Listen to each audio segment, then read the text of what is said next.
When I was just 19 years old, a brother invited me to attend my very first annual meeting.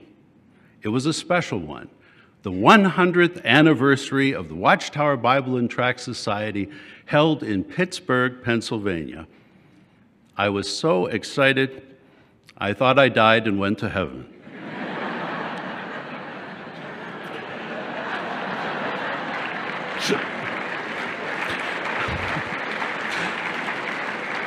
I couldn't believe that that brother would invite me to attend when I was so young. But the encouragement from that experience has stayed with me right up until this very moment. So this was a clip from Mark Sanderson's talk. You'll remember earlier on we saw Mark Sanderson announcing that the lower age limit for attending SKE has been reduced to 21. And it's during this talk that he regales us with this story of how he attended his very first annual meeting at the age of 19. And he makes this quip about feeling so excited it was like he died and gone to heaven. I'm sure he didn't really feel that way. I mean, that would be a silly way to feel. I mean, I can understand him feeling excited, but in any case, he's clearly exaggerating, and he's not just exaggerating, he's joking. And if you're watching this as someone who knows nothing about Jehovah's Witnesses, you're probably thinking, I don't really see the joke. And to be honest, even if you have been one of Jehovah's Witnesses, you're probably still going to struggle to see the joke because it's not a very good joke. But he's essentially joking here about being anointed. He's talking about the fact that at the age of 19, he had the heavenly hope. He had decided he was one of the anointed at the tender age of 19, meaning that at the annual Jehovah's Witness memorials, he was partaking of the emblems, the bread and the wine. He was letting his entire congregation know that he was special. He had been chosen to be in this elite group of 144,000 anointed Christians who will one day rule as kings and priests over planet Earth. This is what Mark Sanderson believes. This is what's going on in his mind, or was going on in his mind, apparently as young as 19.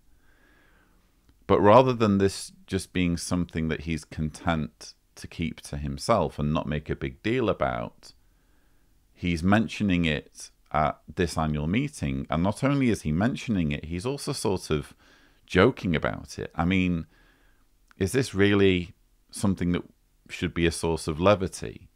Isn't this something that, again, is quite personal and serious? And actually, when you look back, Mark Sanderson has form for this sort of thing, because what he's essentially doing is bragging. He's bragging in front of the annual meeting audience that he is one of the anointed. And he has form for bragging on camera. An 18-year-old brother was trying to decide what he wanted to do after high school. He was raised in the truth, and in his heart, he wanted to be a pioneer. But he also had a scholarship to go to university and some other grants, and he had been accepted to attend. He had many questions. How was he going to support himself? And much pressure from his teachers and counselors to go to university. Well, that was me some years ago. I'm so glad that with the help of Jehovah and my parents and other mature friends in the congregation, I made the decision, just like so many other brothers and sisters around the world, to turn down that scholarship, to give up university, and go directly into the full-time service.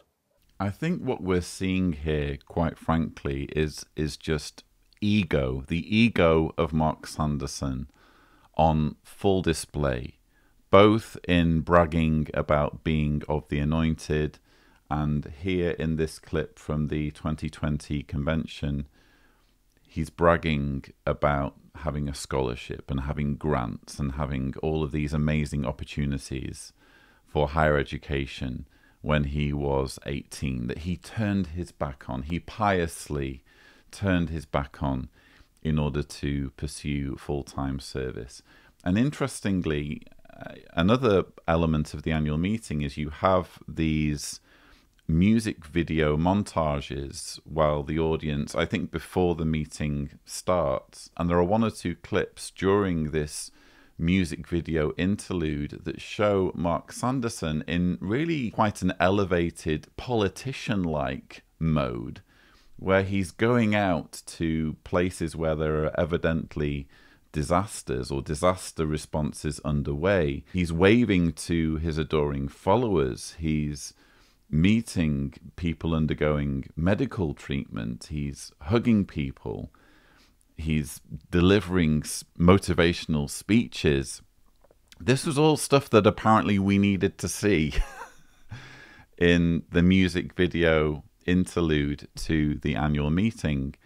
And it really just emphasizes what I've been saying for quite some time, that Mark Sanderson is really quite a unique specimen on the governing body. I believe he has an inordinate amount of power among the governing body when it comes to decision making. And there are reasons why I say that, other than mere speculation.